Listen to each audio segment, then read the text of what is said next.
kemarin dia ini rambutnya normal gini. Nah, karena dia lagi praktek, lagi masuk masa basis 3 bulan pertama di dek untuk kerja ya di botak. Jadi dia nggak boleh pesiar. Sama juga kita juga nggak bisa pesiar di masa pandemi. Oke, sekarang berapa bulan nganggur di rumah? Kemarin saya di rumah sekitar 2 bulan lebih. Cepat, biasa kadet biasa 7 bulan 8 bulan 1 tahun, malah ada 1 tahun 2 tahun kadet itu, karena kondisi negara juga macam begini, terus perusahaan kan jarang juga satu kapal biasa cuma 1 kadet 2 kadet itu susah, yang namanya jadi kadet itu susah mencari perusahaan yang lu syukurlah banyak cepat dapat tempat praktek. Sekarang kenapa lu jadi sekolah di pelayaran? karena Kenapa? banyak sebenarnya faktor itu. Kalau saya bilang, kalau satu saya pengen keluarga saya Enggak, motivasi pertama pernah lihat siapa kok jadi pelajar sekolah? yang pernah saya lihat, saya punya kakak ipar juga seorang pelaut juga. Oh, jadi keluarga pelaut ya. Kalau keluarga utama saya bukan cuma kakak ipar saya, Kakak ipar pelaut. saya pelaut. Tapi asli suku apa? Medan. Bukan Medan. Apa? Ibu saya orang Makassar, papa saya Sunda. Bro, dia orang Makassar juga, bro. Jadi bawa ibu dia orang Makassar ya? Makassar mana? Ujung Pandang. Oh, Saya jarang ke Makassar ya. Nggak pernah ke Makassar saya. Aku nggak pernah ke Makassar, jadi bapak dia di Sunda. Oke, dia motivasinya kita udah tahu semua kenapa jadi waktu masuk STIP gimana? Waktu lu daftar sana kan, Ya, proses-prosesnya itu apa, lurus-lurus saja atau pakai yang lain-lain? wajib. Kalau proses saya masuk ke STIP, saya jujur sangat sulit Cip, karena saya butuh 3 tahun untuk masuk situ Cip. Saya 3 kali 3 coba. tahun, Saya berarti lu udah 3 kali umur lu udah paling tua di antara angkatan lu. siap rata-rata, tapi ada teman saya juga Ada? saya Jadi dia 3 tahun, tapi selama 3 tahun itu lu ngapain? saya 2017 saya nyoba, saya nggak lolos, akhirnya saya kuliah di swasta ya. Kuliah di swasta 2 tahun, 2 tahun Cip. tapi setiap tahun nyoba. Setiap tahun nyoba saya. Gila, dia perjuangan jadi kadet deh. Kalian ya yang udah jadi kadet, yang udah sekolah di pelayaran yang bisa keterima ya syukur. Dia ini tiga kali ya, berarti tiga kali lu coba 3 kali. baru tembus di STIP. Gila, STIP itu sekolah pelayaran yang cuma satu-satunya yang setara, yang setingkat sekolah tinggi ya. Kalau saya dari Politeknik, yang lain itu Politeknik. Kalau STIP dia setara sekolah tinggi, setara UI lah, setara university. Jadi standarnya udah, memang orang kalau udah bilang dari STIP ya udah, karena dia memang tempatnya dipusatkan di Jakarta. Jadi dia 3 kali bro, 3 kali dia coba, tiap tahun dia coba, akhirnya lolos. Dan alhamdulillah dia nganggur setelah clearance sheet dari kampus untuk praktek cuma 2 bulan di rumah ya. 2 bulan di rumah. Sekarang selain motivasi untuk mau merubah ekonomi keluarga, lu pasti punya motivasi mau jadi pelaut. Apa? Kenapa mau jadi pelaut?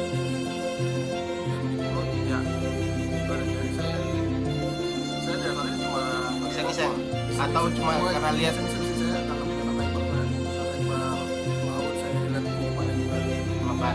mapan enak. Jadi akhirnya situ aja. Jadi keluar kakak ipar itu berbeda juga. Perusahaan luar apa, perusahaan supply apa oil, LNG. Oke, dia karena motivasinya lihat kakak ipar dia kehidupannya mapan.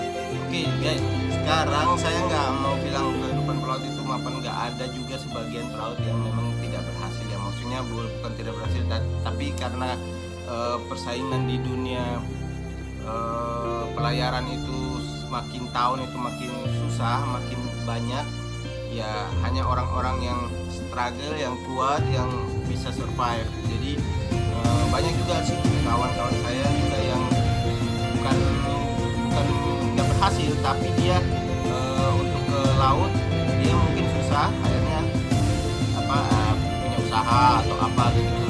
Dan saya lebih apresiasi orang yang secara dia berlayar di punya usaha di daerah atau di daerah itu lebih oke. Jadi sudah memang tipe apa yang namanya. Kalau kita masih capai itu, wih, masih jadi orang kantor kan kita bisa. Kalau dia punya usaha sendiri, dia walaupun usahanya kecil, tapi dia jadi bos untuk karyawan dia. Jadi motivasi dia lain itu cuma gimana di STP kehidupannya sama aja ya, masih sama itu olahraga, pusat apa bisa dibotakan. Perasaannya dibotak gimana? Nggak enak, Ya nggak enak sih. nggak enak. Udah lama nggak botak. Udah lama nggak botak, jadi dia sebenarnya bukan nggak enak, tapi memang kenapa saya suruh dia botak, memang karena dulu saya juga begitu. Karena dulu kadet pernah datang 3 bulan kita dulu nggak pesiar, sekarang lu mungkin sampai 12 bulan lu nggak bakal pesiar karena kita juga nggak pesiar karena aturan perusahaan kan masa pandemi. Oke, sekarang kan lu baru tahu kapal, lu baru tahu ini apa kehidupan di sini. Terus berapa hari, baru 2 hari ya Siap. Kemarin. kemarin sama hari ini. How you feel, bagaimana perasaan? Jujur ya, kalau perasaan saya agak kaget sih, Jim. Kaget? Karena ini pengalaman pertama kali saya naik kapal di sini, Jim. Oh, sebelumnya nggak pernah? Belum pernah saya naik kapal, pertama kali saya, Jim. Oke, jadi yang mau sekolah pelayaran dia pertama kali tahu kapal ya baru kemarin itu pertama kali naik di atas kapal. Mungkin di sekolahnya ada model-model kapal atau apa, ada kapal latih, tapi untuk kapal yang benar-benar kapal ya dia baru naik kemarin itu. Dan dia ya normal lah kaget gitu. Nanti setelah kapal berlayar juga dia normal juga nanti kalau dia mabuk gitu. Tapi kalau kapal ini len dalam, kapal yang agak besar, terus len-lennya cuma len dalam, saya rasa nggak terlalu banyak, nggak terlalu goyang lah, belum ya, gak tau lah kalau nanti kalau udah musim goyang-goyang, tapi kemarin nggak, kecuali kita masuk Cilacap. Oke, sekarang gue mau tanya lo, saudara ada berapa?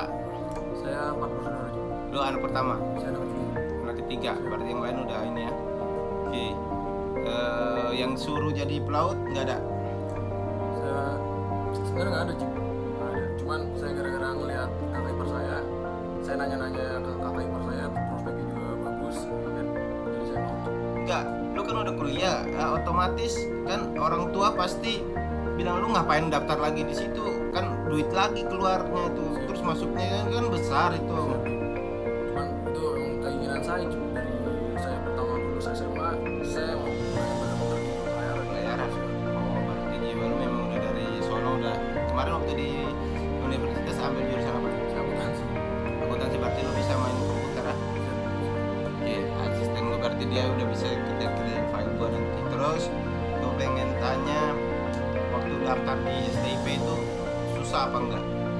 Maksudnya proses, oke, lu udah lulus tahap 1, udah lu ceritain tahap 1 itu apa, tahap 2 sampai terakhir lu pentukir atau psikotes atau bagaimana? Kalau saya waktu agak berbeda di tahun pertama saya tes, tahun kedua sama tahun ketiga. Sebenarnya kalau tahun pertama sama tahun kedua itu sama, Jim. Cuman kalau tahun ketiga itu kita dibagi beberapa gelombang, jadi kita diacak, Jim. Jadi hari pertama buat yang gelombang 1 ini mungkin tes TPA dulu, Tes apa itu? tes potensi akademik, Oh, yang matematika, bahasa Inggris. tes iya, potensi akademik, mata-mata pelajaran yang umum ya. Ya. Setelah itu ada psikotes juga. Setelah psikotes ada tes medical, tes kesehatan. Tes kesehatan ada tes olahraga, baru wawancara. Tes kesehatan, tes wawancara. Ada ini enggak? Apa? Samapta? Samapta itu tes olahraga. Oh, olahraga. Jadi lu waktu nggak lulus waktu lu daftar pertama sama kedua nggak lulusnya di mana? Saya nggak lulus di kesehatan. Kesehatan. Yang pertama sama kedua sama. Siap sama. Kenapa ketiga lulus? Itu saya nggak tahu. Saya tahun pertama, tahun kedua itu saya sebelum tes kesehatan saya selalu tes kesehatan dulu di rumah sakit, dan saya lulus. Sebenarnya lolos, cuma Pas sana di- beda. Oke, kita nggak tahu itu mungkin dia ya. Kalau dia lolos pertama atau kedua ketiga dia sudah sekarang udah jadi perwira ya. Enggak, kalau misalnya saya tahun pertama ini Semester 78. Tahun berarti lu lulus apa masuk itu 2019 ya. Jadi dia masuk tes pertama 2017, tes kedua 2018, nanti keterima 2019 berarti lu 2 tahun ya di kampus ya, semester 1 semester 2 baru dia praktek sekarang 12 bulan di kapal, berarti semester 3 lu sama semester 4 di kapal. Nah, kalau saya di kampus itu semester 1 sampai 4 sih. 5-6 di kapal. Oh, 1 sampai 4. Oke. 5-6 di benar saya lupa. 5-6 di kapal ya. Siap. Terus 7-8 itu untuk skripsi. Siap. Oke, itu aja guys. Nanti kalau untuk konten-konten berikutnya kita wawancara dengan dia. Oke, sekarang yang paling terakhir. Siap. Lu dapat uang saku berapa di sini? Ini yang paling important. Kadet, praktek tapi digaji. Oke, dapat uang saku berapa? Harus disebutin. Sebutin biar orang motivasi yang mau jadi pelaut. Oke, selain banyak saingan perusahaan-perusahaan juga kurang. Oke, motivasi yang saya mau kasih untuk kapal ini ya, perusahaan ini ya, kadet praktek itu bukan gaji tapi uang saku. Dikasih uang saku berapa? 2 juta? Oke, 2 juta apa 2 juta setengah? 2 juta. Oke, dia dikasih uang saku 2 juta. Oke, praktek ya. Praktek dikasih uang saku 2 juta sama perusahaan tiap bulan. Oke, itu aja guys. Yang mau jadi pelaut, yang mau jadi kadet seperti dia. Jadi dia selama di sini nanti 12 bulan dia masuk lagi ke kampus untuk semester 7-8 ya. Siap. Untuk skripsi baru dia bisa jadi perwira dia nyari perusahaan lagi karena di sini nggak ada ikatan dinas ya. Nggak ada ikatan dinas, dia mau balik sini lagi dia harus ngantri juga karena banyak perwira muda, bekas kadet di perusahaan ini juga banyak. Terus dia harus bersaing dengan lulusan yang dari politeknik, sekolah lain. Tahu nggak, tiap tahun yang keluaran pelayaran itu ribuan, bahkan mungkin bunyi juta, karena perusahaan ribuan lah. Karena sekolah-sekolah pelayaran di Indonesia itu banyak, dari Sumatera sampai mana itu banyak swasta. Yang negeri kan cuma ada beberapa, termasuk politeknik tempat saya, sekolah tinggi tempat dia itu politeknik itu punya negara. Jadi itu yang punya negeri, yang lain itu di luar dari kita itu banyak. Jadi persaingan itu setiap tahun perwira pelayaran itu ribuan yang keluar, dan company perusahaan yang mau nampung itu juga kurang. Jadi siap-siap aja yang mau jadi pelaut atau jadi kadet macam dia, jadi seperti kita, resikonya itu nganggurnya bakal lama karena perusahaan butuh pengalaman juga. Oke. Tidak sedikit pelaut-pelaut di Indonesia itu, yang di Jakarta, yang dimanapun itu banyak yang setelah lulus pada nganggur. Oke, dia beruntung cuma 2 bulan karena di mes saya sendiri, ada di kelas saya sendiri, dia nganggur sampai bertahun-tahun, sampai 1 tahun 2 tahun, kadang langsung banting setir jadi apalah di kapal gitu. Oke, itu aja dulu introduce saya. Kebetulan dia naik kapal dan dia menghadap saya bahwa dia memperkenalkan diri dia ke saya karena dia di bawah tanggung jawab saya langsung ya. Jadi saya yang kasih monitor dia, kontrol dia, karena dia punya rekod sendiri, kan rekod dia ada itu yang harus diisi tiap 3 bulan atau tiap bulan lah.